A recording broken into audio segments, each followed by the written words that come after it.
Good morning. This is TCR, TroyCommunityRadio.com. I'm Clint Myers on 107.1 WTJN. For David Denoyer on TCTV, this is the Mayor's Report, and with us is Mayor Michael Beamish. Good morning. Good morning, Clint. Good morning, David, and good morning to the listening audience out there. It's as we air this show, it may be a little brisk, cold, but it is again winter. But on the good side, the groundhog did not see his shadow. I have heard that. It means we'll have a little shortened. Hopefully.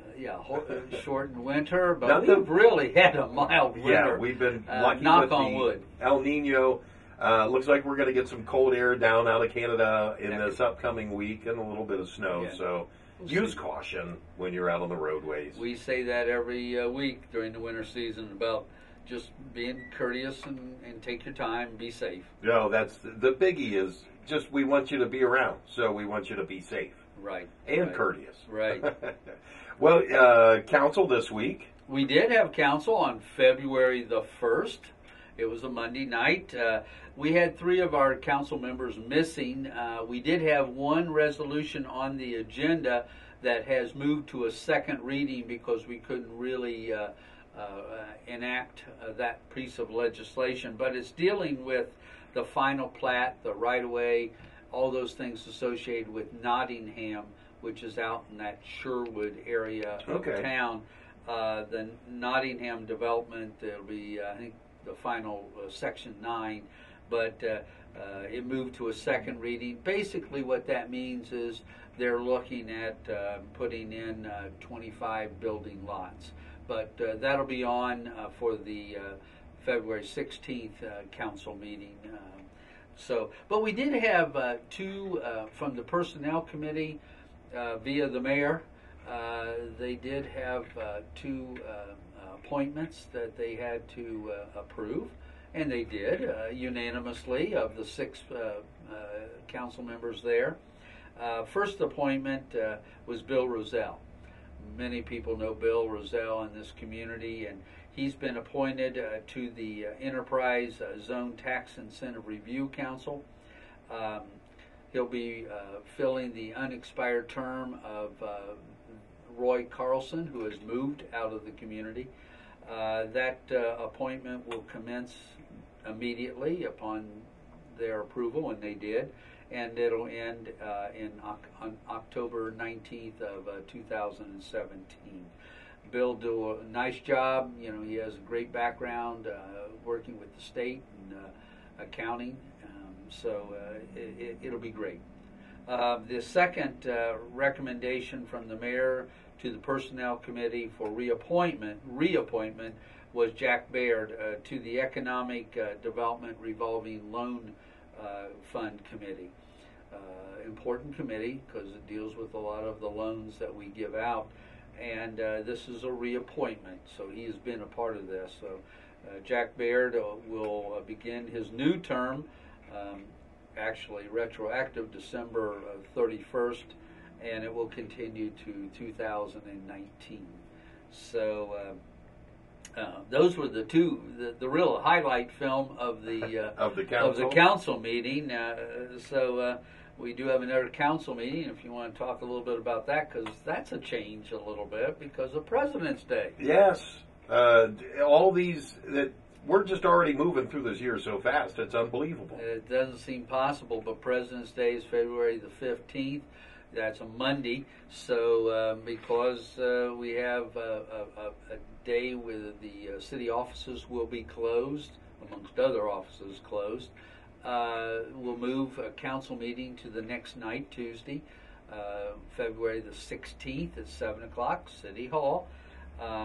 But I might... The trash. Yeah, all that will be running on time. Yeah. That's sometimes confusing because there's only a couple times during the whole year where we will move it back a day. This is not one of those days. So if you have a Monday trash and recycling pickup day, then you need to get your trash and recycling out as normal, and that will be picked up on a regular basis throughout that week. That seems like it's been working really good. It really has. You know, the basic holidays of Christmas and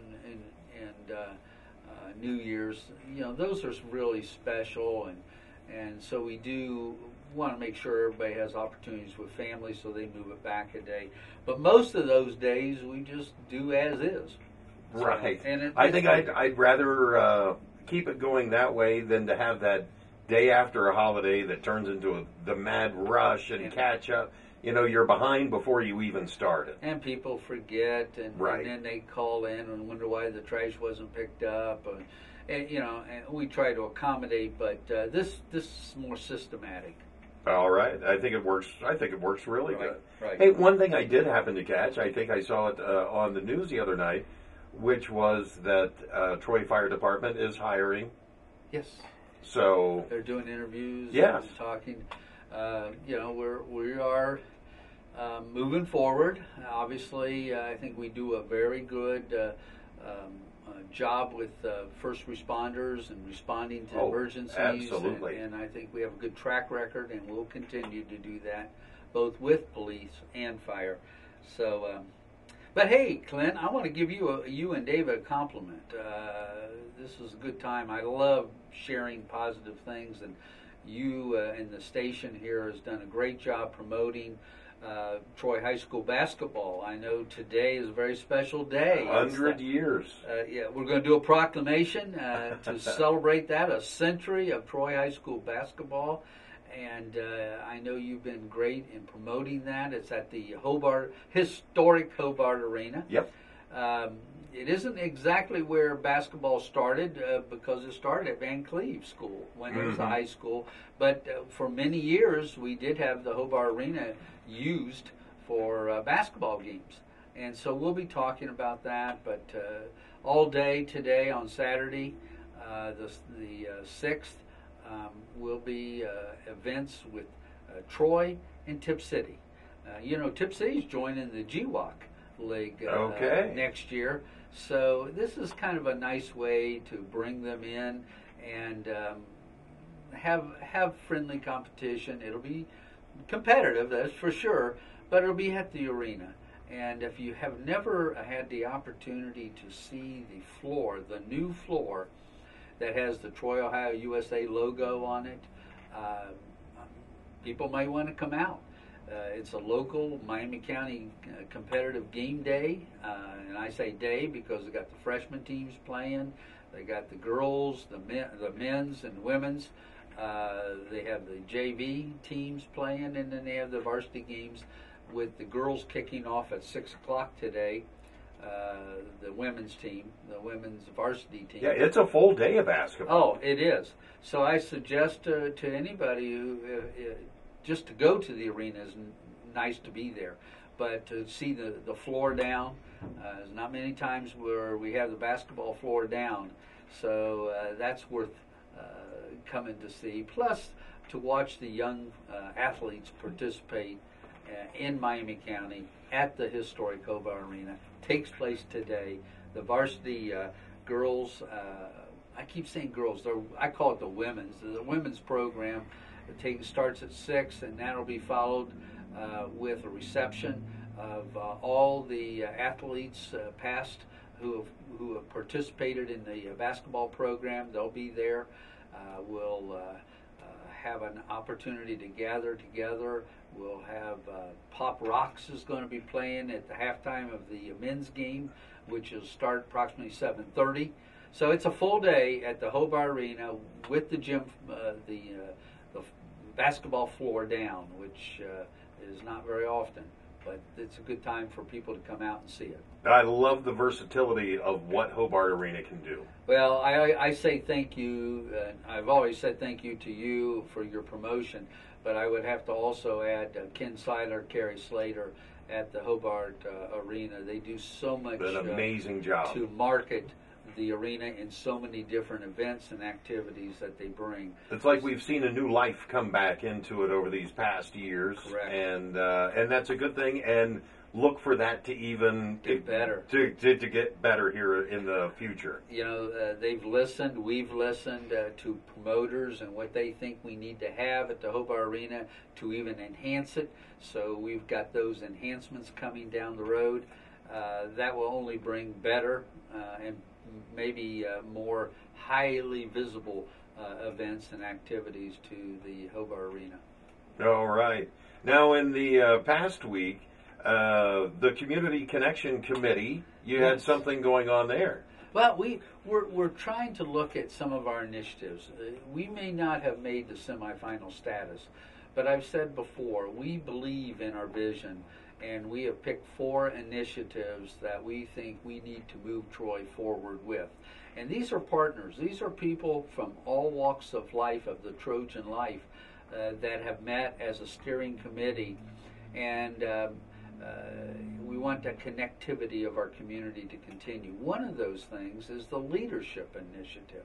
Bringing good people into our community strengthens our workforce, but it also gives opportunities for the many organizations, the many committees, the many councils, the many ways to be involved in the Troy community.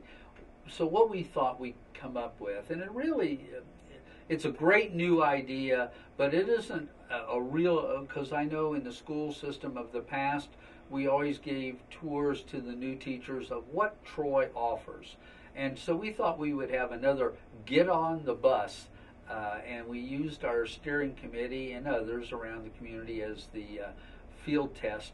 And we went around, we stopped over at different treasures around the community, and at the end we critiqued what would be good for our business community, the people coming in new to Troy, to offer so that they can get a feel for what Troy.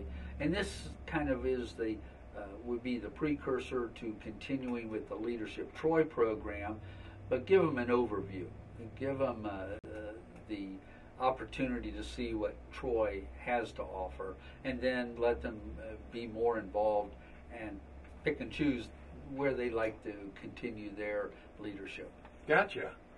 So good things. I mean, even though we didn't, like you said, we didn't move on, we're not about ready to drop the ball. No, we have. We're going to be looking at technology infrastructure in our community. That's with schools, the city. We're looking at the downtown with the Great Miami River and our park system, trying to have connectivity with that. So we have a lot of things. Communication, we've talked about that, and I certainly appreciate what you do to communicate events. But we think we can even do better with a website that connects all the activities. Ties it all together. Just that one place where you could see, because it is so tough. There are so many events that go on. Which is a good problem to have, yes, because it says we're really vital and active. So, but those are the 4 initiatives we're trying to continue to move forward. Obviously, we're going to have to go slower.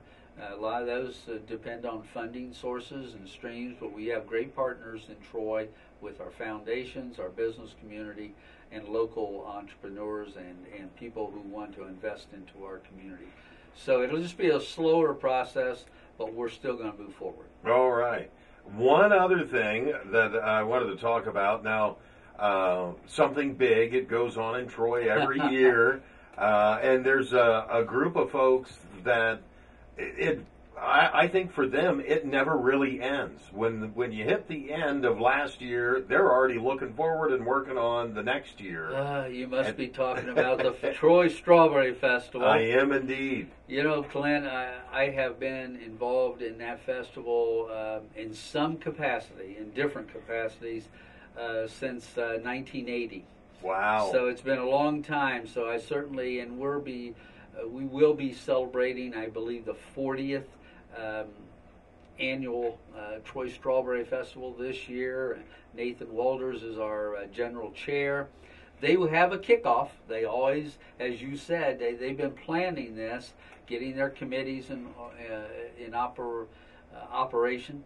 But the big kickoff is going to take place, and that usually starts the ball rolling down for the big June event. Now, this is when they put their logo and kind of the theme of this year's out. That's right. So it has some secretivity to it because you never know what the theme's going to be and how it's going to unfold. But the kickoff will be taking place on Tuesday, February 16th. It'll be at the First Lutheran Church out off of 41, going west on Main. But it's just hard to believe. Here it comes again. Here it comes again. Literally, we're just, we're kind of making jokes because we didn't have that much of a winter. But truly, just around the corner is Strawberry Festival. It is, and we have to always share this, that the whole idea of the Troy Strawberry Festival has always been for the clubs, the organizations, the nonprofits of our community to help them raise the money that they need for their goals that they set for the rest of the year. So it's a win-win for everybody, and we have thousands of people come. They look forward to the Strawberry Festival from all over the region. And so you got to start, and you got to plan, and that's what's happening. And so February the 16th will be the kickoff. All right, and then the countdown for Strawberry Donuts begins. That's a good way to look at it. All right, Mayor. Is there anything else you'd like to add this morning? Just thank everybody for their continued support for the Troy community. Keep involved. Remember our downtown merchants, our the nonprofits, all the organizations that partner to make Troy such a good place to live, raise a family. All right. Thank you. This has been the Mayor's Report with Mayor Michael Beamish. I'm Clint Myers on 107.1 WTJN for David Denoyer on TCTV.